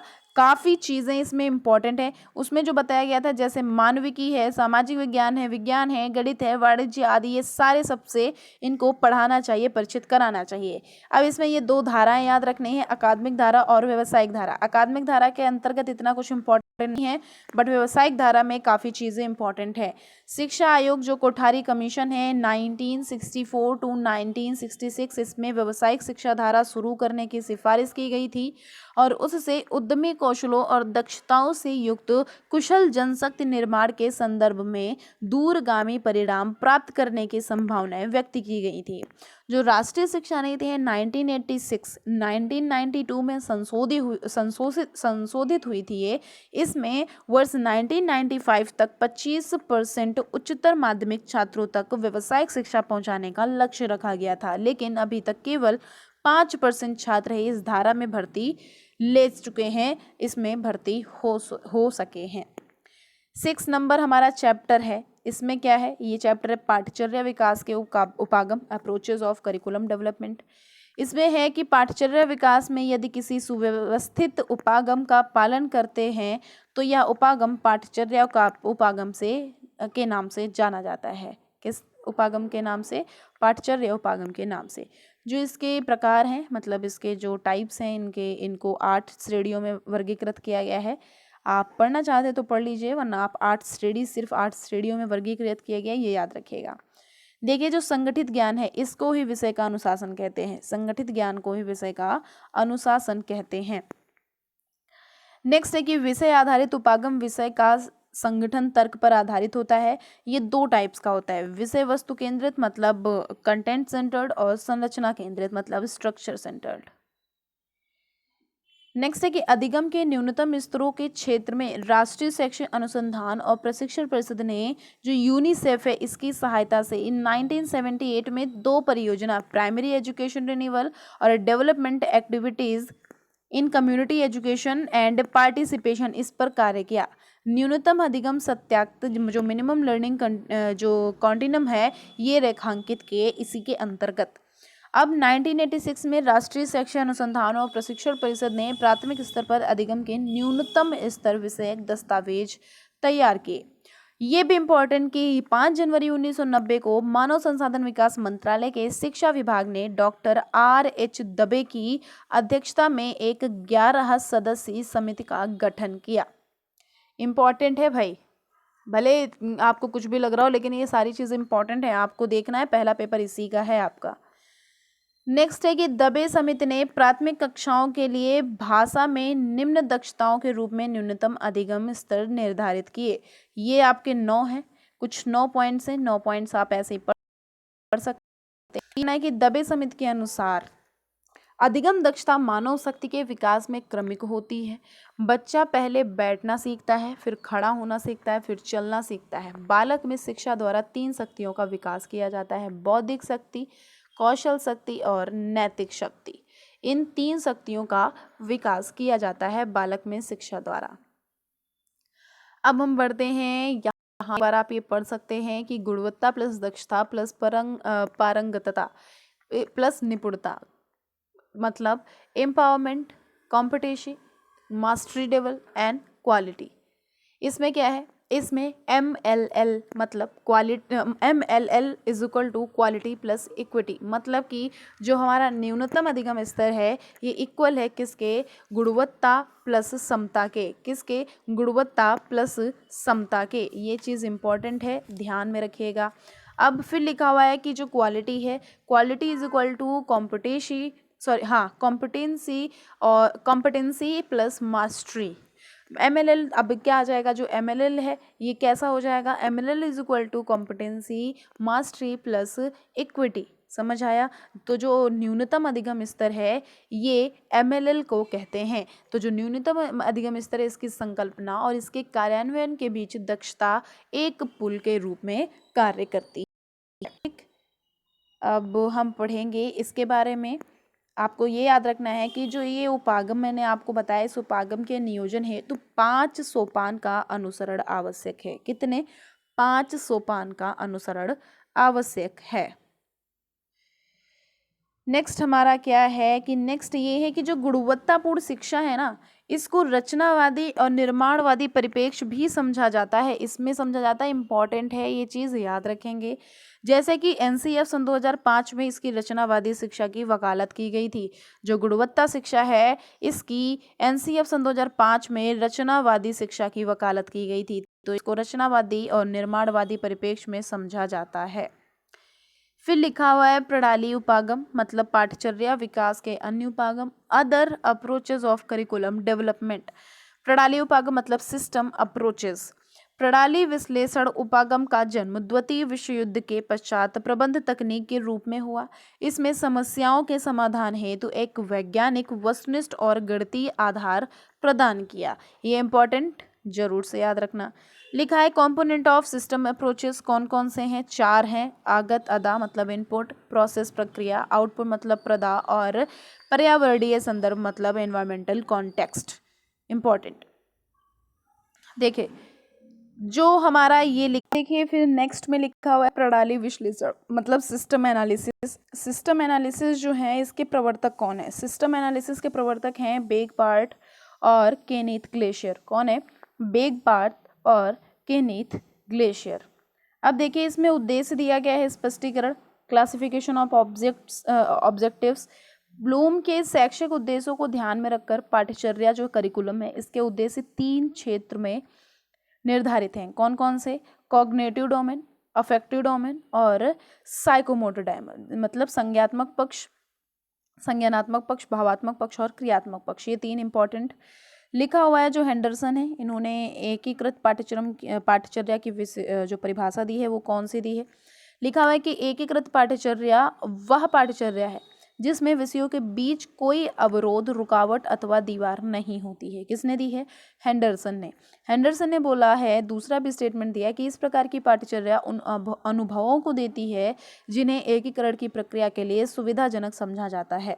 तो हेंडरसन जो है इन्होंने ये 2 स्टेटमेंट और दिए हैं, तो इन दोनों के नाम आप याद रखेंगे। हेंडरसन जो है इन्होंने दोनों स्टेटमेंट दिए हैं, तो ये दोनों स्टेटमेंट याद रखेंगे, इंपॉर्टेंट है, पूछे जा सकते हैं, छोटे भी हैं। ब्रूनर जो है, ब्रूनर ने अपने प्रसिद्ध ग्रंथ, सबसे पहले ब्रूनर का प्रसिद्ध ग्रंथ कौन सा है? The process of education. The process of education में क्या किया है इन्होंने? वकालत की है उपागम की। ब्रूनर का विश्वास है कि विद्यार्थी की रुचि की सहायता से अधिगम के लिए उसे बेहतर ढंग से प्रेरित किया जा सकता है। ओके, ब्रूनर ने ये कहा है। ब्रूनर के कई सारे स्टेटमेंट्स मैंने आपको बताए हैं। लिखा हुआ है कि अंतर्गत मानव जो है मतलब मानव के 4 व्यवहार प्रतिमान जो है इनके अनुसार अनुशासन को 4 वर्गों में बांटा गया है। लॉजिकल, एक्सपेरिमेंटल, मोरल और एस्थेटिक। 4 नाम याद रखेंगे आप। ब्रूनर की पुस्तक है एक स्ट्रक्चर ऑफ डिसिप्लिन, ये इंपॉर्टेंट है। स्ट्रक्चर ऑफ डिसिप्लिन है ये ब्रूनर की हमारी पुस्तक है। ब्रूनर की दृष्टि से जीव विज्ञान जो है, ब्रूनर की दृष्टि में जीव विज्ञान की संरचना बाह्य अभिप्रेरणा और गमनशील के क्रिया के बुनियादी संबंध पर आधारित है। जो जीव विज्ञान की संरचना है ये बाह्य अभिप्रेरणा और गमनशील क्रिया के बुनियादी संबंध पर आधारित है। ये किसने कहा है? ये ब्रूनर ने कहा है। हर्बर्ट एम क्लीबॉर्ड ना क्या कहते हैं, इनका मानना है कि ब्रूनर द्वारा प्रस्तुत कोई भी उदाहरण ये स्पष्ट नहीं करता, ये पूछा जा सकता है कि किसके द्वारा ब्रूनर के लिए स्टेटमेंट बोला गया है। तो हर्बर्ट एम क्लीबॉर्ड कहते हैं कि इनका कोई भी उदाहरण स्पष्ट नहीं करता कि विभिन्न अनुशासन कुछ ऐसे सामान्य और पारस्परिक रूप से संबंधित सिद्धांतों के ढांचे पर आधारित हैं जो सभी अनुशासनों में समान रूप से विद्यमान है, अतः वह ब्रूनर को अपने उद्देश्य में असफल मानता है। तो ये जो है ये हमारा हर्बर्ट एम क्लीबॉर्ड इनका मानना है। नेक्स्ट हमारा 7 नंबर चैप्टर है पाठचर्या के निर्धारक, दार्शनिक, सामाजिक, मनोवैज्ञानिक, आर्थिक, पर्यावरण और शिक्षण शास्त्रीय। इसमें क्या है? इसमें ये है कि 3 पद हैं, 3 पक्ष हैं। पाठचर्या विकास की प्रक्रिया में 3 पक्ष कौन कौन से हैं? समाज है, व्यक्ति है और सांस्कृतिक विरासत है। सोसाइटी, इंडिविजुअल और कल्चरल हेरिटेज। फिर दार्शनिक आधार है। देखिए यहाँ पर जो आपके ये आधार हैं यहाँ पे ये देखिए लिख लीजिएगा, काफ़ी इंपॉर्टेंट है। आर्थिक आधार तक तो सारे ही इंपॉर्टेंट हैं, तो अच्छे से समझिएगा। दार्शनिक आधार मतलब फिलोसफिकल बेसिस। इसमें क्या है, जो H.T. जॉनसन है, इनकी पुस्तक है फाउंडेशन ऑफ करिकुलम। इसमें इन्होंने दर्शन शास्त्र को जीवन की आधारभूत समस्याओं के समाधान हेतु अध्ययन योग्य विषय के रूप में परिभाषित किया। किसने?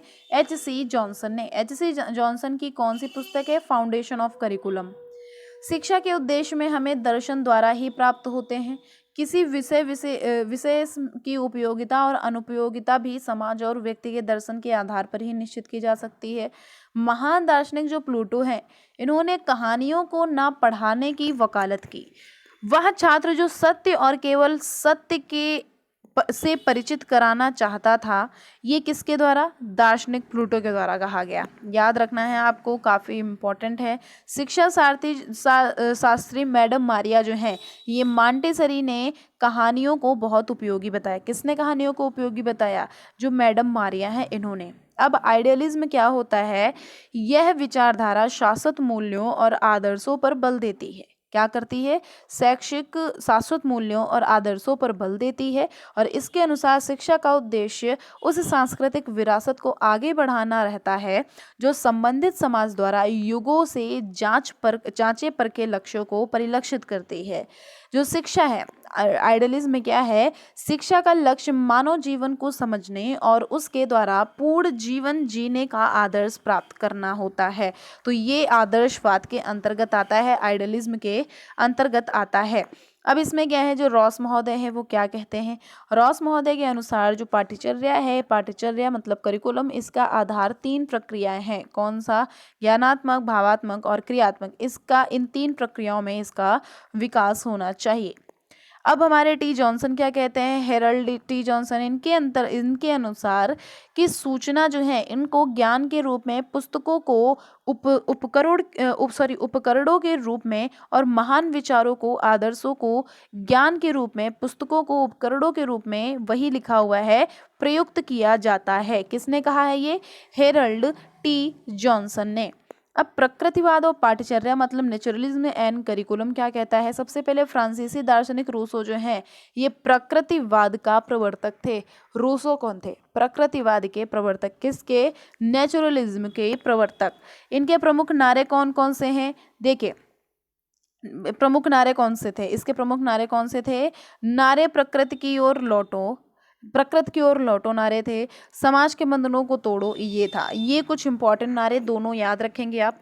अब प्रोफेसर सोरले क्या कहते हैं, इनके अनुसार जो हमारा नेचुरलिज्म है इसको नकारात्मक रूप से ही भली भांति परिभाषित किया जा सकता है, जो किसी स्वाभाविक और सृजनात्मक कार्य का श्रेय मानव शरीर को नहीं देता। देखिए, जो प्रकृति है इसको मुख्यतः 3 रूपों में देखा जाता है। पहला है पदार्थ विज्ञान का प्रकृतिवाद, दूसरा है यंत्रवादी प्रकृतिवाद, तीसरा है जीव विज्ञान का प्रकृतिवाद। ये 3 रूप में देखा जाता है। नेक्स्ट है कि डार्विन के प्रमुख सिद्धांत, जीवन के लिए संघर्ष, समर्थ का अस्तित्व, ये कुछ इनके सिद्धांत हैं। अब लेमार्क क्या है, लेमार्क के अनुसार शिक्षा का उद्देश्य मनुष्य द्वारा परिस्थितियों को अपने अनुकूल बना सकने की क्षमता उत्पन्न करना है। लेमार्क क्या कहते हैं कि उनके लिए शिक्षा का उद्देश्य मनुष्य द्वारा परिस्थितियों को अपने अनुकूल बना सकने और क्षमता को उत्पन्न करना है। नेक्स्ट है कि जो बाल्यावस्था है 5 वर्ष से 12 तक, इसमें शिक्षा जो है ये निषेधात्मक होगी। इस स्तर पर बालक को सद्गुणों तथा सत्य की महिमा का पाठ नहीं पढ़ाया जाएगा। देखिए, ये इंपॉर्टेंट है कि बाल्यावस्था के स्तर पर रूसो प्रचलित शिक्षा का घोर विरोधी था। बाल्यावस्था का जो स्तर है इस पर रूसो जो है ये प्रचलित शिक्षा का विशेष विरोधी था। लिखा हुआ है कि पूर्व किशोरावस्था 12 से 15 वर्ष तक, इसको रूसो ने बहुत महत्वपूर्ण माना है। ये जो हमारी अवस्था बताई गई है 12 से 15 वर्ष तक की, इसको रूसो ने बहुत महत्वपूर्ण माना है। रूसो के अनुसार बालक का शारीरिक मतलब फिजिकल और मेंटली जो हमारा विकास होता है, डेवलपमेंट होता है, इसकी पूर्व किशोरावस्था तक पूरा हो जाता है और किशोरावस्था 15 से 25 में उसे केवल नैतिक और सामाजिक शिक्षा देना शेष रहता है। तो ये किसने कहा, ये रूसो ने कहा। नेक्स्ट है कि हर्बर्ट स्पेंसर सीमांत रस्थ प्रकृतिवादी था। कौन, हर्बर्ट स्पेंसर। ये कौन था, सीमांत रस्थ प्रकृतिवादी था। इसके अनुसार मानव प्रकृति व्यक्तिक है तथा आत्मरक्षा जीवन का प्रथम सिद्धांत है। किसके अनुसार, हर्बर्ट स्पेंसर के अनुसार। अब प्रयोजनवाद मतलब प्रैग्मेटिज्म और करिकुलम क्या है। देखिए, प्रयोजनवाद को इंग्लिश रूपांतरण क्या करेंगे, प्रैग्मेटिज्म, ऊपर बताया गया। इसकी उत्पत्ति किससे हुई, ग्रीक शब्द जो प्रैग्मेटिकोस है इससे हुई। ग्रीक भाषा जो है इसमें प्रेग्मा का अर्थ होता है किया हुआ कार्य। विलियम जेम्स, जॉन डीवी और किलपैट्रिक महोदय इसके प्रवर्तक थे। किसके, प्रयोजनवाद और पाठचर्या के। दर्शन के रूप में इस वाद को स्थापित करने का श्रेय चार्ल्स सैंडर्स पियर्स को गया। किसको, चार्ल्स सैंडर्स पियर्स को। जो पियर्स महोदय हैं इनके अनुसार विलियम जेम्स ने इस वाद का अर्थ माना था कि मनुष्य का लक्ष्य कर्म है और इस सिद्धांत की व्याख्या कुछ इस प्रकार की थी कि तार्किक विश्लेषण का वह सिद्धांत जिसका प्रमुख गुण तत्व दर्शन के प्रयत्नों को व्यवहारिक रूप देना है। ये किसने माना था, ये माना था पियर्स ने। नेक्स्ट है लॉक महोदय क्या कहते हैं। लॉक महोदय कहते हैं कि हमें सब वस्तुओं का ज्ञान प्राप्त करना उतना ही आवश्यक होता है जितना उन वस्तुओं का जिनसे हमारे जीवन का संबंध है। ये जो विचारधारा है इसका विकास सबसे पहले अमेरिका में हुआ। कहाँ, अमेरिका में। किसका अमेरिका में हुआ, प्रैग्मेटिज्म का। जो प्रादुर्भाव है ये प्रसिद्ध शिक्षा सारथी जॉन डीवी के प्रयत्नों से हुआ। जो इसका इस क्षेत्र में, शिक्षा के क्षेत्र में इसका जो प्रादुर्भाव हुआ ये किसके प्रयत्नों से हुआ, जो प्रसिद्ध शिक्षा शास्त्री जॉन डीवी इनके प्रयत्नों से हुआ। एक इम्पॉर्टेंट पॉइंट और कि जो प्रयोजनवाद है, जो हमारा है प्रैग्मेटिज्म जो है ये किसी शाश्वत मूल्य और शाश्वत सत्य में विश्वास नहीं रखता है। ओके, विश्वास किसी शाश्वत मूल्य में है तो वह शिव कल्याण है, ये इसमें कहा गया। जो प्रयोजनवादी पाठचर्या है इसका पहला सिद्धांत उपयोगिता का है। किसका, पहला सिद्धांत किसका, प्रयोजनवादी पाठचर्या का। कौन सा, उपयोगिता का। नेक्स्ट है कि प्रयोजनवाद के अनुसार पाठचर्या निर्माण का दूसरा सिद्धांत रुचि है। प्रयोजनवाद के अनुसार जो पाठचर्या है इस निर्माण का दूसरा सिद्धांत क्या है, रुचि है। नेक्स्ट है कि जो पाठचर्या है दूसरा सिद्धांत कौन सा था, रुचि का। तीसरा सिद्धांत अनुभव का है। कौन सा है? तीसरा सिद्धांत अनुभव का, जो रटने का विरोध करता है। और अंतिम सिद्धांत किसका है? एकीकरण का सिद्धांत। प्रयोजनवाद के जो प्रैग्मेटिज्म है, इसके अनुसार जो पाठचर्या है, इसका निर्माण का अंतिम सिद्धांत जो है ये एकीकरण का है। प्रयोजनवादियों के विचार में मस्तिष्क एक इकाई है तथा ज्ञान एक है। अब है रियलिज्म और करिकुलम, मतलब यथार्थवाद और पाठ्यचर्या। जो यथार्थवाद है, इसका उदय आदर्शवाद की प्रतिक्रिया के फलस्वरूप हुआ। आदर्शवाद की प्रतिक्रिया के फलस्वरूप हुआ। प्रकृति जो है ये तत्व मनस की प्रतीत मात्रा है। जो मनस है ये यांत्रिक नहीं है, बल्कि यह चेतना युक्त और जीवन युक्त है। नेक्स्ट, कि प्राचीन यथार्थवाद के अनुसार सृष्टि के दो रूप होते हैं। कौन से? पहला प्राकृतिक व्यवस्था की सृष्टि और दूसरा दैवी व्यवस्था की सृष्टि। आधुनिक यथार्थवाद वैज्ञानिक यथार्थवाद है। क्या है? वैज्ञानिक यथार्थवाद। यहाँ पे लिखा है कि गैलीलियो, कोपरनिकस, न्यूटन और बेकन, ये आदि विद्वान जो हैं, इन्होंने विज्ञान के प्रयोगों की सहायता से सत्य को खोजने का प्रयत्न किया। किसने? गैलीलियो, कोपरनिकस, न्यूटन और बेकन। ये क्वेश्चन याद होगा आपको, तो ऑब्जेक्टिव क्वेश्चन बताया है इसमें। ये आदि विद्वानों ने विज्ञान के प्रयोगों की सहायता से सत्य को खोजने का प्रयत्न किया। ब्राउडी ने क्या कहा? ब्राउडी के अनुसार कि पाठ्यचर्या ऐसी होनी चाहिए जिससे अपेक्षित आदतों का समुचित विकास हो सके। यथार्थवादी प्रक्रिया जो है ये नियमों में विश्वास करते हैं। यथार्थवादी प्राकृतिक नियमों में विश्वास रखते हैं। अब है एक्सिस्टेंशियलिज्म और जो करिकुलम है ये। अब इसमें क्या है कि इससे पूर्व चार प्रमुख दर्शनों के अध्ययन स्पष्ट हैं। वर्तमान में आदर्शवाद और प्रकृति की अपेक्षा प्रयोजनवाद और यथार्थवाद का शिक्षा एवं पाठचर्या पर अधिक प्रभाव पड़ा है। जो अस्तित्ववाद है ये प्रयोजन और यथार्थवाद की अपेक्षा अधिक नवीन दर्शन है। अब जो एडमंड हर्सल, मार्टिन हिडेगर और जियापाल सार्त्र, ये जो हैं इनको इस दर्शन का पूर्वज माना जाता है। क्या माना जाता है? पूर्वज। किनको? एडमंड हर्सल, मार्टिन हिडेगर और जियापाल सार्त्र, इनको दर्शन का पूर्वज माना जाता है। अब हिडेगर क्या कहते हैं कि अस्तित्व काल प्रसर सत्ता है और उस सीमा तक जहाँ तक वह है कम से कम इंद्रियानुभविक ढंग से सत्यापनीय है। तो ये जो स्टेटमेंट दिया गया है, किसने दिया है? हिडेगर ने दिया। किसने? हिडेगर ने। अस्तित्ववाद को एक दर्शन के रूप में स्थापित करने का प्रमुख श्रेय जो है किसको गया? जियापाल सार्त्र को। किसको गया? जियापाल सार्त्र को, जिनको द्वितीय विश्व युद्ध के बाद अपनी साहित्यिक कृतियों के माध्यम से इसे लोक प्रसिद्धि दिलवाई। नेक्स्ट है कि अस्तित्ववाद में ईश्वरवादी और अनीश्वरवादी दोनों तरह की विचारधाराएं विद्यमान हैं। जो सोरेन किरगार्ड ईश्वरवादी परंपरा के जनक हैं और जबकि जयापाल सार्त्र जो हैं ये अनीश्वरवाद परंपरा के जनक हैं।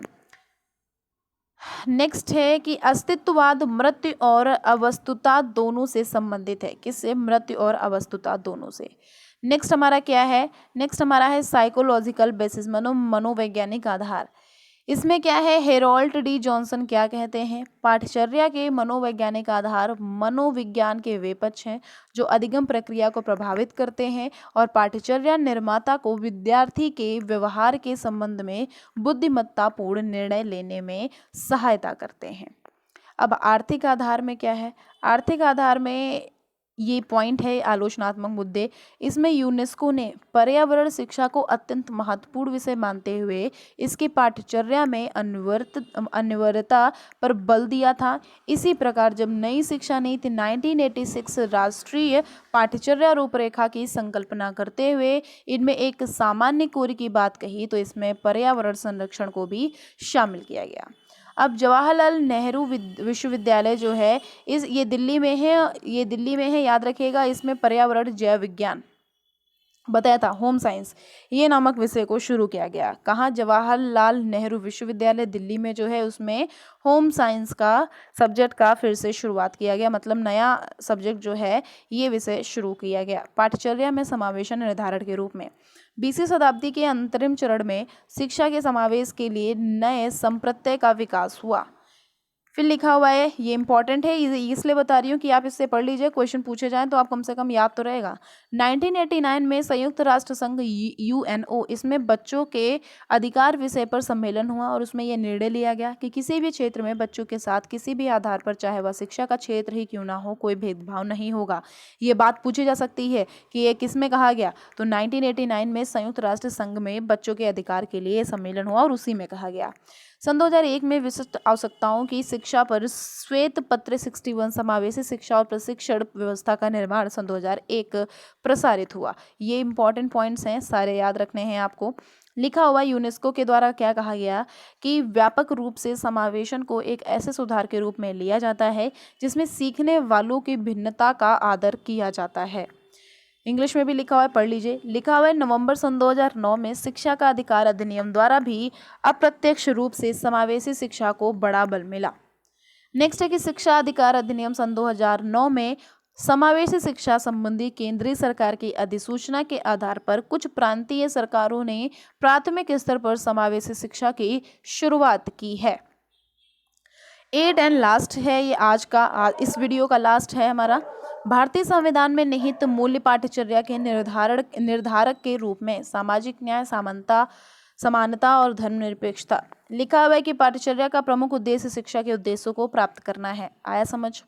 लिखा है कि ज्ञानहीन मनुष्य पशु के समान होता है, सभी को पता होगा। लिखा हुआ है कि भारतीय जीवन मूल्यों के लिए पुरुषार्थ, what are desired by man, ये शब्द का प्रयोग किया गया। इसका प्रतिपादन 4 पुरुषार्थों के रूप में 4 भारतीय मूल्य हैं। कौन से? अर्थ, काम, धर्म और मोक्ष। ये क्वेश्चन बताया गया था मैंने, इसलिए मैंने आपको इसमें बता दिया। नेक्स्ट है मूल्य संबंधी पाश्चात्य अवधारणा, वेस्टर्न कॉन्सेप्ट ऑफ वैल्यूज। इसमें क्या है, जो मूल्य है वह क्या है? मूल्य वह है जिसका महत्व है, जिसके पाने के लिए व्यक्ति और समाज चेष्टा करते हैं, जिसके लिए वे जीवित रहते हैं और जिसके लिए वे सबसे बड़े से बड़े त्याग कर सकते हैं।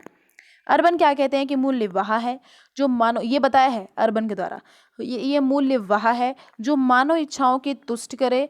उनको मूल्यों का वर्गीकरण कुछ उन्होंने इस प्रकार किया, ये इस प्रकार किया: शारीरिक, आर्थिक, मनोरंजन, साचर्य, चरित्र, सौंदर्य, बौद्धिक, धार्मिक। इस प्रकार इन्होंने वर्गीकरण किया है किसका? मूल्यों का, अर्बन ने। इन्होंने क्या कहा कि मूल्य वह है जो मानव इच्छाओं को की तुष्टि करे। नेक्स्ट क्वेश्चन है, नेक्स्ट हमारा पॉइंट है कि आदर्शवादी दार्शनिकों के अनुसार जो मूल्य शाश्वत और निरपेक्ष ये होते हैं तथा देश, काल आदि के कारण इनके स्वरूप में परिवर्तन नहीं होता है। इंपॉर्टेंट चीजें हैं, सारी याद रखनी है आपको। इसमें लिखा हुआ है कि जो मास्लो है, मूल्यों के प्रति मनोवैज्ञानिक दृष्टिकोण, जो मास्लो है, मास्लो मूल्य को एक मनोवैज्ञानिक आवश्यकता मानते हैं। जो मार्गेनो है, इनके अनुसार मूल्य मानवीय आवश्यकताओं के संतोष का मापन है और इसने मूल्यों को 2 वर्गों में रखा है: तथ्यात्मक मतलब फैक्चुअल और आदर्शनात्मक मतलब नॉर्मेटिव। नेक्स्ट है हमारा मूल्य संबंधी समाजशास्त्रीय दृष्टिकोण, सोशियोलॉजिकल व्यूज ऑफ वैल्यूज। मूल्य के प्रति समाजशास्त्रीय दृष्टिकोण और मनोवैज्ञानिक दृष्टिकोण में बहुत अधिक समानता है। पार्सन्स के अनुसार मूल्य किसी भी समाज व्यवस्था के विभिन्न उपक्रमों मतलब ओरिएंटेशंस में से किसी एक के चयन का मानदंड है। जो कौन है? काने के अनुसार क्या कहा गया कि मूल्य वे आदर्श, विश्वास एवं मानक होते हैं जिन्हें समाज या समाज का अधिसंख्य भाग ग्रहण किए होता है।